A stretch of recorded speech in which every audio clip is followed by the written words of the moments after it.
Hello and welcome to Abhimanyu IAS. I am Rajdeep Chandragar, Senior Faculty of Geography at Abhimanyu IAS. और जैसा कि आप जानते हैं कि पंजाब पीसीएस का नोटिफिकेशन आ गया है और उसके रिगार्डिंग अभिमन्यु आईएएस में हमने वेरियस बैचेस जो है वो स्टार्ट किए हैं। पर इसी के साथ साथ हम एक इनिशिएटिव यूट्यूब में भी लेके आ रहे हैं which is known as warm up courses. इस वार्म अप कोर्सेज में हम करने वाले हैं प्रीवियस ईयर क्वेश्चन 10-12 क्वेश्चंस हम डेली बेसिस पे सॉल्व करेंगे डिफरेंट डिफरेंट सब्जेक्ट्स के, जो कि यूट्यूब पर फ्रीली अवेलेबल होंगे एट इवनिंग 9 PM। तो इनमें हमारा फोकस ये होगा कि जो भी चीजें हम क्लास में कवर कर रहे हैं बेसिकली उससे रिगार्डिंग जो भी पीवाईक्यूज आए हैं, जो भी क्वेश्चंस प्रोबेबल हैं, जो आ सकते हैं, उनको हम सॉल्व करेंगे इन लेक्चर्स पे। तो आपको पता ही है कि जो नोटिफिकेशन है उसमें इस बार 322 पोस्ट पंजाब पीसीएस ने निकाले हैं after a gap of 4 years which is a huge number of post. तो इसके रिगार्डिंग आपका जो प्रिपरेशन होना चाहिए वो भी towards align towards the PYQ solving the question solving, क्योंकि अब जो 3-4 मंथ्स का टाइम पीरियड बचा हुआ है आपके पास 110 डेज का, उसमें बेसिकली हमको करना क्या है, जो भी हमने प्रिपरेशन किया है उसको रिवाइज करना है, नोट्स को रिवाइज करना है, मटेरियल को रिवाइज करना और जितने क्वेश्चन हो सके उतने क्वेश्चन सॉल्व करना है। तो कुछ क्वेश्चंस तो हम यहाँ ही सॉल्व कर रहे हैं, है ना। हम यहाँ पर पीवाईक्यू में सारे जो क्वेश्चंस आए हुए हैं वो सारे सॉल्व करेंगे। तो एक एक करके देखते हैं। हमारा ये जो बैच स्टार्ट हो रहा है, नेक्स्ट बैच जो स्टार्ट हो रहा है वो 15 जनवरी से स्टार्ट हो रहा है। ऑलरेडी बैचेस चंडीगढ़ सेंटर में अभिमन्यु आईएएस के आपके चल रहे हैं रिलेटेड टू पंजाब पीसीएस। तो let's look into the questions now. अगर हम ये पहला क्वेश्चन देखें, this is related to interior of the अर्थ। आज का हमारा टॉपिक है इंटीरियर ऑफ द अर्थ, और ये इंटीरियर ऑफ द अर्थ जो है ये कल की क्लास में कवर होने वाला है पीसीएस बैच में इवनिंग में चंडीगढ़ सेंटर में। तो इससे रिलेटेड जो भी डिस्क्रिप्शन होगा वो आप लिंक में आपको दिया हुआ है डिस्क्रिप्शन क्लासेस से रिलेटेड। और अगर कोई भी क्वेरी होता है पंजाब पीसीएस से रिलेटेड तो आप वहां पर आप सॉल्व नीचे दिए हुए नंबर्स पे कॉल कर सकते हैं, ठीक है। डिस्क्रिप्शन में नंबर अवेलेबल है। Now let us look into the question. The question is consider the following statement. Number 1, in a seismograph P waves are recorded earlier than N waves, S waves. And second statement is, in P waves, the individual particles vibrate to and fro in the direction of wave propagation, whereas in S waves, the particles vibrate up and down at right angles to the direction of wave propagation. Now, जहां तक ये P waves और S waves की बात है, इसको हम बोलते हैं सिस्मिक वेव्स, जो कि जब भी कोई अर्थक्वेक आता है तो these are the first waves to be recorded. Now the first wave to be recorded is P waves. P waves जो है इसीलिए उसे P waves बोला जाता है, प्राइमरी वेव्स बोला जाता है कि this is the fastest wave. It can travel through multiple mediums like solid, liquid and gases, और इसीलिए सबसे पहले रिकॉर्ड होता है। Whereas अगर हम S waves की बात करें तो S wave जो है वो सेकेंडरी वेव्स है और ये बाद में रिकॉर्ड होता है, P waves के बाद सिस्मोग्राफ में रिकॉर्ड होता है, और it can travel only through solids. P waves और एस वेव्स के बेसिस पे हम इंटीरियर ऑफ द अर्थ के बारे में भी बता सकते हैं कि कैसा हमारा इंटीरियर है, कितने बाउंड्रीज है, कौन सा इनर कोर है, कौन सा आउटर कोर है, कौन सा मेंटल है और कौन सा क्रस्ट है। क्योंकि मेंटल जो है वो लिक्विड स्टेट में है, इसीलिए जो लिक्विड स्टेट में आपके एस वेव्स ट्रेवल नहीं कर पाएंगे, वेयरएज प्राइमरी वेव्स जो है जो कि which can travel through all the mediums वो ट्रेवल कर सकते हैं। तो that's why the first statement stands corrected. अगर हम सेकंड स्टेटमेंट की बात करें तो in P waves the individual particles vibrate to and fro in the direction of wave propagation, whereas in S waves the particles vibrate up and down. ये जो to and fro motion और up and down motion की बात हो रही है, ये basically बात हो रही है nature of waves. One is longitudinal in nature, another is transverse in nature.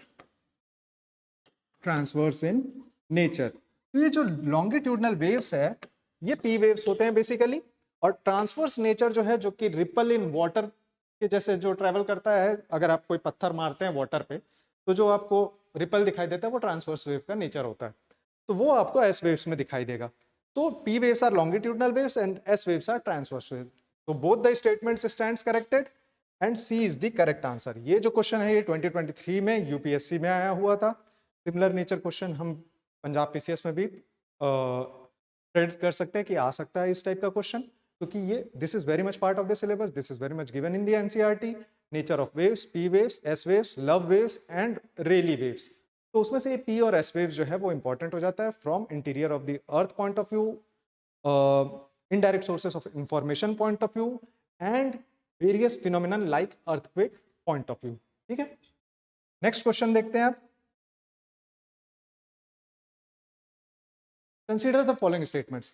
The earth's magnetic field has reversed every few thousand years. Earth's magnetic field जो है वो भी आपका पार्ट ऑफ द सिलेबस है, ठीक है। Then second, when the earth was created more than 4000 million years ago, that is, अगर हम एज ऑफ द अर्थ की बात करें तो हमको ये पता है कि age of the earth is 4.6 billion years which is equal to 4000 million years ago.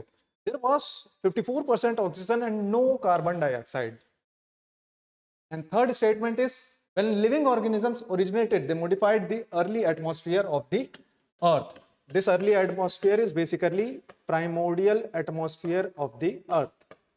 तो हमको ये पता है कि अगर हम लिविंग ऑर्गेनिजम्स की बात करें तो सबसे पहले जब ऑर्गेनिजम्स आए वो एनारोबिक बैक्टीरियाज थे। एनारोबिक बैक्टीरियाज मतलब कि बिना ऑक्सीजन के वो सर्वाइव कर सकते हैं। उसके बाद इनके रेस्पिरेशन के थ्रू अर्थ में ऑक्सीजन आया, तो ऑब्वियसली सेकंड स्टेटमेंट जो है वो रॉन्ग हो जाता है, ठीक है। कार्बन डाइऑक्साइड ऑलरेडी अवेलेबल था। तो over a period of time जो है वो अर्थ का एटमॉस्फेयर जो है वो शेप हुआ है थ्रू डी गैसिंग, शेप हुआ है through the respiration of various flora and fauna, shape हुआ है। So that's why first and third statement is correct and second statement is incorrect. So 1 and 3 is the correct answer. ये statement जो है ये भी UPSC का question है, 2018 का क्वेश्चन है, लेकिन 2019 का क्वेश्चन है, लेकिन ये क्वेश्चन भी इंपॉर्टेंट हो जाता है जब हम स्ट्रक्चर ऑफ द अर्थ की बात करें, एटमॉस्फेयर ऑफ द अर्थ की बात करें, मैग्नेटिक फील्ड ऑफ द अर्थ की बात करें, उस पॉइंट ऑफ व्यू से इंपॉर्टेंट हो जाता है। क्योंकि मैग्नेटिक फील्ड अगर आप देखते हैं तो मैग्नेटिक फील्ड जो है वो interaction of outer core and inner mantle as well as inner core and outer core के चलते होता है। तो ये जो इंटीरियर ऑफ द अर्थ का स्ट्रक्चर है वो बेसिकली डिफाइन करता है मैग्नेटिक फील्ड। तो उस पॉइंट ऑफ व्यू से भी ये क्वेश्चन इंपॉर्टेंट है। अब अगर नेक्स्ट क्वेश्चन देखें, नेक्स्ट क्वेश्चन है, the point on the surface of the earth which is directly above the focus of earthquake is known as a hypocentre, B epicentre, C locus, D hypercentre. इसका answer आप comment box में लिखें कि question number 3 का answer क्या।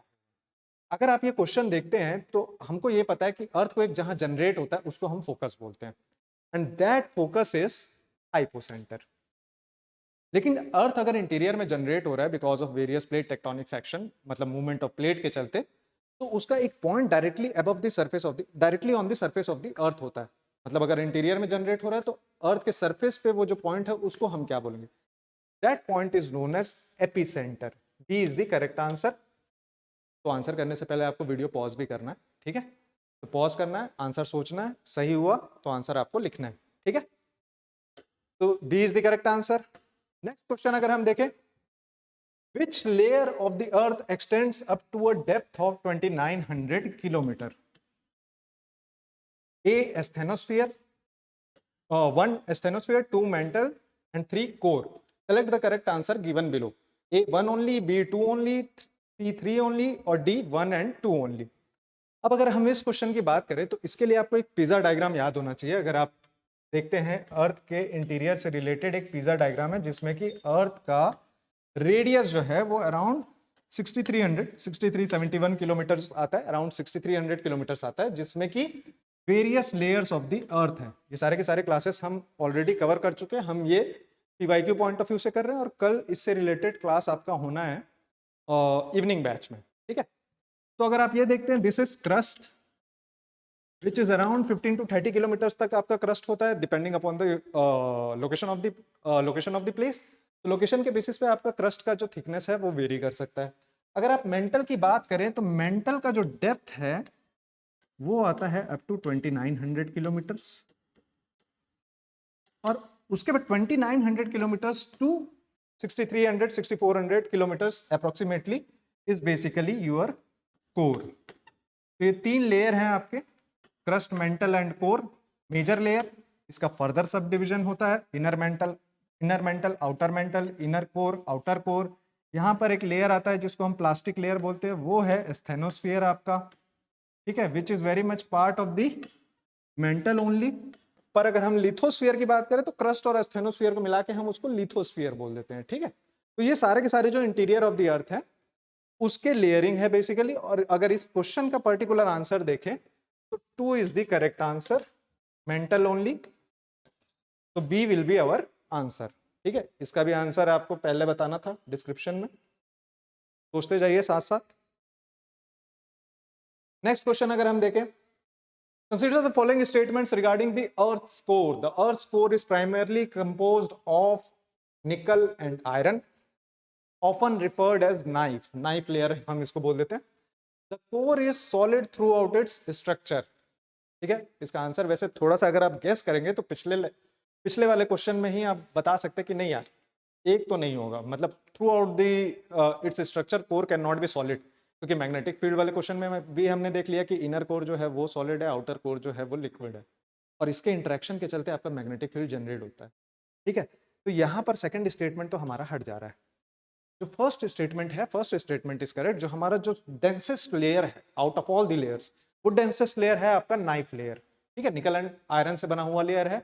उसके ऊपर आपका आता है जो मेंटल वाले साइड में अगर आप देखते हैं तो सीमा लेयर बोलते हैं उसको हम, which is made up of silicon and magnesium, that's why it is known as सीमा।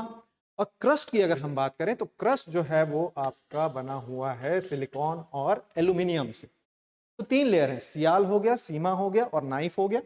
वही again same crust, mantle and core. तो first statement is correct, second statement is incorrect. The core is solid throughout the structure, no it is not solid throughout its structure. Inner core, outer core, sorry outer core जो है वो liquid है, inner core जो है वो solid. ठीक है, तो हमारा A only is the correct statement and second statement is incorrect. ठीक है, अगले क्वेश्चन को देखते हैं आप। Which of the following layer is responsible for Earth's magnetic field? ठीक है, अब यहां पर A mantle, B crust, outer core, inner core. Basically ये क्वेश्चन जो है वो डाउट क्रिएट करने के लिए रखा गया है कि आउटर कोर और इनर कोर है कि दोनों का दोनों होगा, है ना। लेकिन यहाँ पर अगर हम बोले तो यहाँ पर मेजर फंक्शन जो आप देखोगे वो मेजर फंक्शन जो आता है वो आउटर कोर का आता है। क्यों मेजर फंक्शन आउटर कोर का आता है? क्योंकि आउटर कोर जो है वो फ्लो कर रहा है अबव द इनर कोर, और जब वो फ्लो कर रहा है उस टाइम पे आपको दिखाई देगा कि वहां पर मैग्नेटिक फील्ड जनरेट हो रहा है, डायनेमिक मैग्नेटिक फील्ड जनरेट हो रहा है। उसके चलते इसका जो मोस्ट प्रोबेबल आंसर होगा वो सी होगा, आउटर कोर। ठीक है, तो the layer responsible for earth's magnetic field is C, outer core, again related to structure of the earth, interior of the earth. ठीक है, नेक्स्ट क्वेश्चन अगर हम देखते हैं, which of the following metal is most abundant in earth's crust? अब देखिए, हमने अभी थोड़ी देर जस्ट पहले देखा कि abundance के नाम पे नाइफ लेयर हमने देख लिया कि निकल और आयरन है, फिर सीमा देख लिया सिलिकॉन और मैग्नीशियम है, फिर सियाल देख लिया सिलिकॉन और एल्यूमिनियम है। अब यहाँ ऑप्शन में सिलिकॉन और एल्यूमिनियम दो है ना, लेकिन यहाँ क्वेश्चन में क्या पूछ रहे हैं? Metal. Which of the following metal is most abundant in Earth's crust?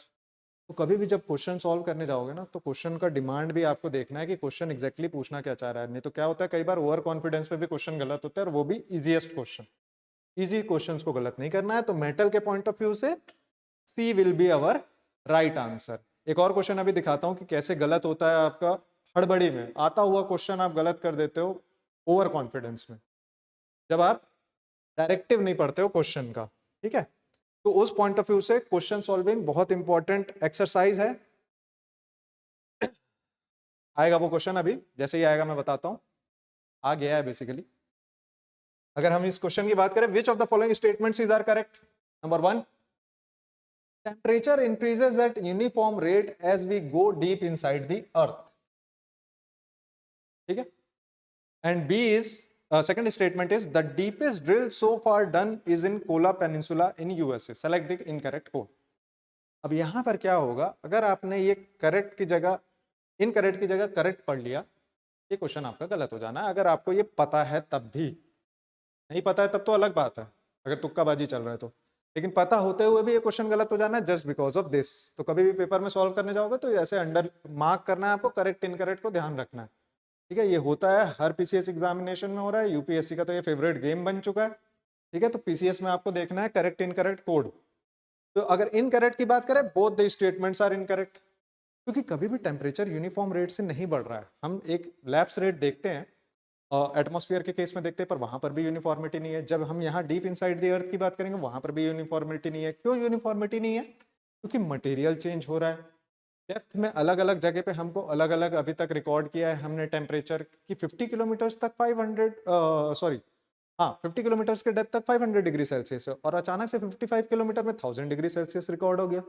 ठीक है, तो ऐसे वेरिएशन दिखाई दे रहा है, तो एक यूनिफॉर्मिटी नहीं है। अगर आप यूनिफॉर्मिटी की बात करो तो यूनिफॉर्मिटी हम किसको बोलेंगे कि पर किलोमीटर एक particular temperature suppose 1 degree Celsius आपका इंक्रीज हो रहा है पर किलोमीटर, ऐसा बोला जाता था पहले कि ये यूनिफॉर्मिटी होगा जैसे जैसे हम जाएंगे। लेकिन उसके बाद हमको पता चला, जो कि हम अभी लेक्चर में भी इस बारे में डिस्कशन करेंगे, कि इंटीरियर ऑफ द अर्थ इतना सिंपल नहीं है।